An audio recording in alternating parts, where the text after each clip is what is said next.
Hello everyone, this is Julia. Thank you so much for joining me on my craft room adventures.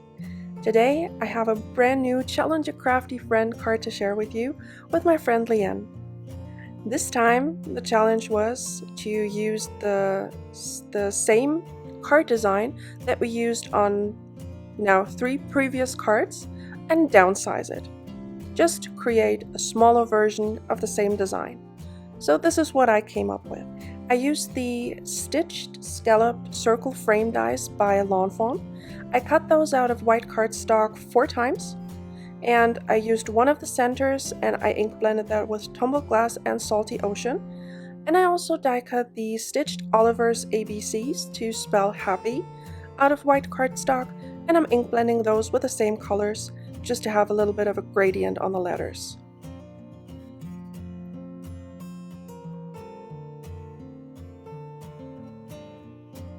Just lining them up so that I can blend them out a bit further just to get a nice gradient between the 2 colors. Because I knew that the background of my card was going to be white, I wanted to make sure that the letters had some color so that they can stand out on it. I also die cut a simple stitched hillside panel, and I also ran that through the stitched scalloped circle frame just to get the same kind of circle edge on my grass panel. I'm using mowed lawn and twisted citron, and I also added splatters in the same color here. For my coloring, I'm using Copic markers again. I'm using E15 as my darkest shade for my fox, just adding the color where my shadows would be, or where I think they would be. Then blending that out with E13, just pulling the color out a bit further, blending out the E15. Then blending that out with E11. Going in with a second layer of my darkest shade, the E15, reinforcing, oh, that's not the right word, emphasizing the shadows again. Blending it out again with the E13, just to get a nice transition, and then blending everything together with the E11.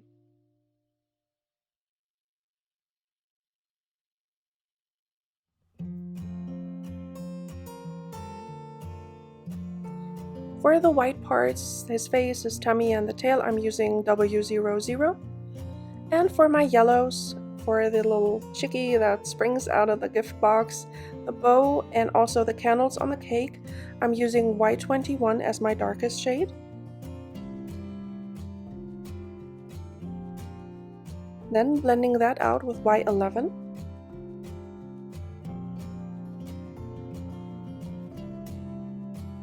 Y00 to blend that out. And as my highlight shade, I'm using triple zero.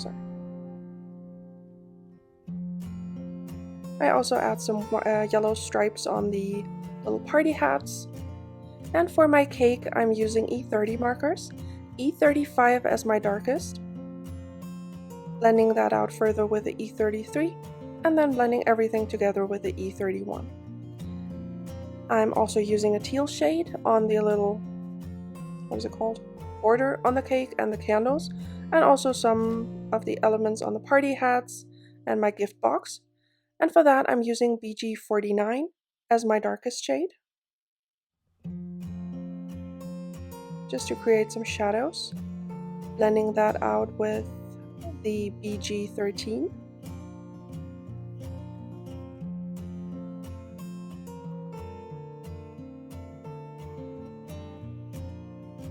And then finally my highlight shade is BG11.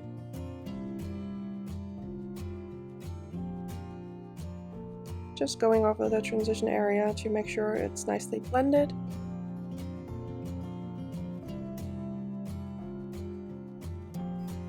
Off camera, I'm also adding some white gel pen highlights to the gift boxes and the bow, but I forgot to turn on my camera for that.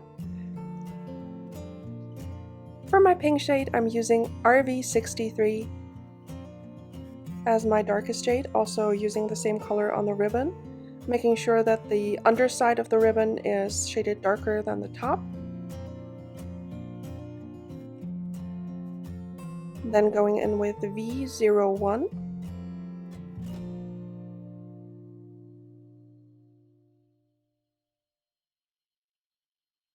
And then blending that out with V000.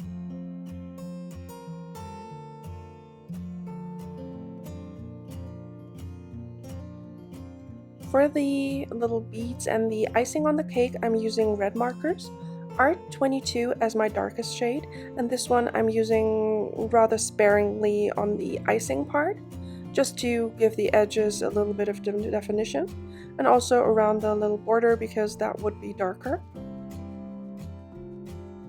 Then I'm blending that out with R20.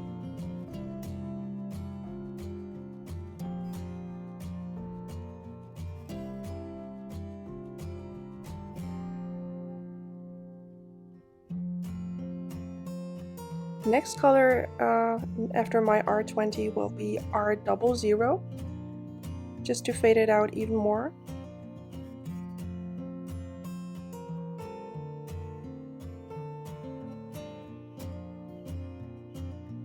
And to blend everything together, finally I'm using R000.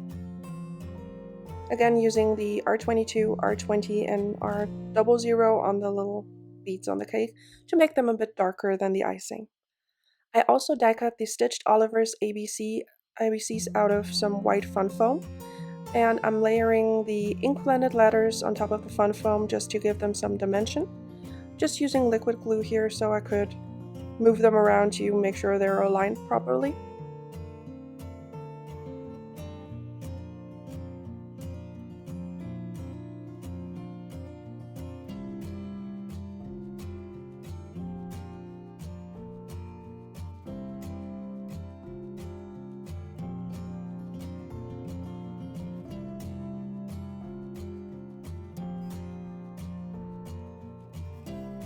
Then it was time to work on my second part of the sentiment.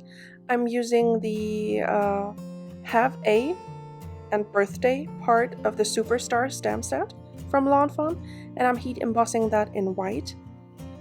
Here you'll see me using the, what is it called? I'm not sure of the name. It's the dark gray cardstock from Fawn, but when I placed it on the card, I realized that the gray was too dark. Basically, you just looked at that sentiment strip and even the blue letters didn't show up as well. So I switched it to Narwhal cardstock, which is a lighter gray, and I ended up liking that much better. Now I'm just adhering the 4 die cut scalloped frames on top of each other using liquid glue. And on top there you can see I also die cut a bunch of white puffy clouds using the little tiny clouds that come with the center picture window card die. I just love those tiny clouds. There's a really itty bitty one and they're just my favorite cloud dies to use.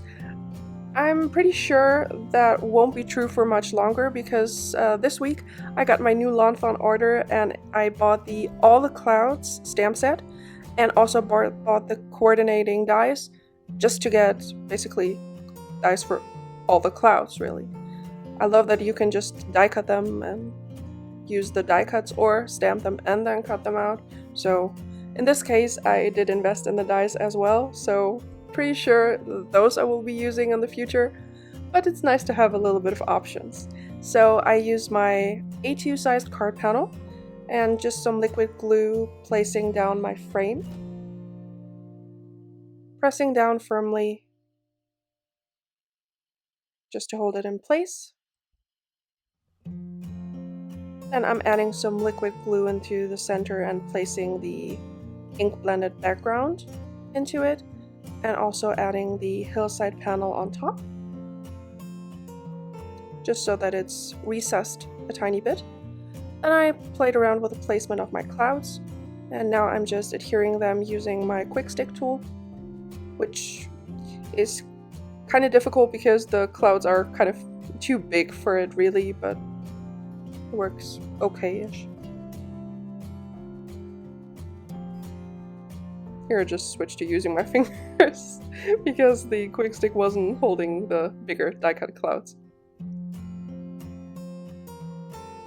Now I'm also adding liquid glue to the back of the cake. And then I realized that one of the tiny clouds would be covered, so I just moved it up a bit. Added in the cake, then the cloud, so that the cute itty bitty one was also showing. Now it's time to add my images. I'm using liquid glue for the gift box. And I'm using foam squares on the back of the little chicken that springs out of the box and also the fox.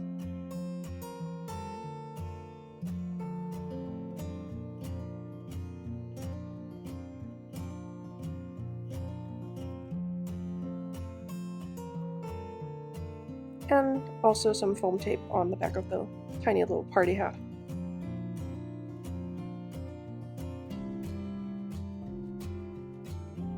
Then it was time to align my letters. I'm using a We Are Memory Keepers magnetic cutting mat.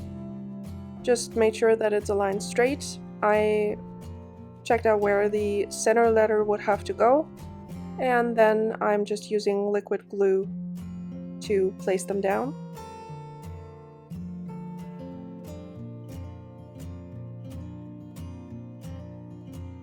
Just basically eyeballing it to get about even spacing between the letters. I always like to start from the middle of the word and work my way outwards, so that it's easier to get the distance between the letters right, and the word will be centered on the card, rather than starting from the outside in, because I did that once and then I ended up not having enough room in the middle. Here you can see the lighter gray sentiment strips, and I'm just using some foam squares on the back, and I'm just placing them down above and below the happy. And that finishes off my card for today. I really had a ton of fun creating it, and I really like the challenge of using the same design and turning it into a different kind of a card. I will make sure to link to Leanne's Instagram and her video of this challenge down below. Thank you so very much for watching. I hope to see you again next time. Take care and have a wonderful day. Bye!